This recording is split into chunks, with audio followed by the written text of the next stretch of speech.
көке, болды, қоя тұршы болды, микрофонды жап. Ақылтай, сен Мен саған сабақ өтейін. дедукцияны түсіндіріп бер, дедукцияны. Қашпа. Айтайын деп отыр ғой енді соны. Дедукцияны айт. Причина неге сен білмей отырсың? Қара, ғылымда индукция мен дедукция бар. Индукция дегеніміз жалпыдан жалпыға қорытынды. Ал не көріп отырсың?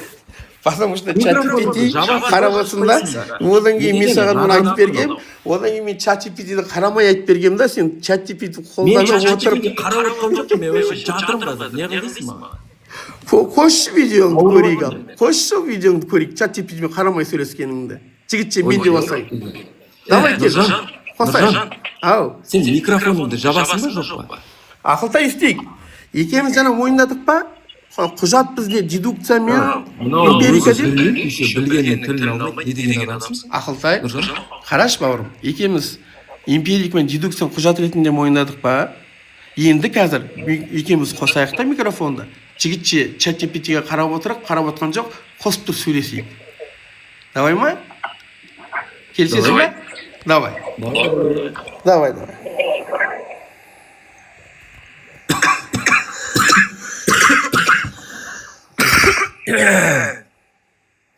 Жодан не істеймін? Қос, видеоңды қосып жібер.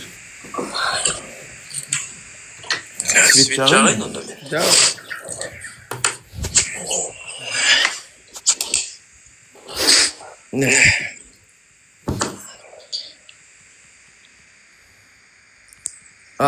Жодан. Болды. Ақылтай бір сұрақ. Әлде жатқанды көрсетейін бе? Жоқ. Мен айтып тұрмын да, Ақылтай дедукцияның шарттарын айтып жіберші. Немененің шарттары? Дедукцияның.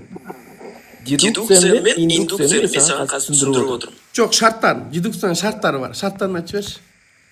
Дедукцияны эмпирикалық әдістермен сенің жалқы нәрседен жалпаққа шешім шығаруын тұжырым жасау. Ал жалпақтан керісінше тұжырым жасау ол индукция болады. Қате. Наоборот. Кішкентай жалқыдан жалпыға өту жалпы тоқта. Ақылтай тоқта. Керісінше жалқыдан жалпыға өту индукцияда, ал негізі жалпы арқылы, то есть жалпы арқылы жекеліні шешу, бұл дедукция деп аталады. Сен керісінше қателестің. Жақсы, кейін көресің. Жарайды, енді дедукцияның шарт жерін айтып жіберші.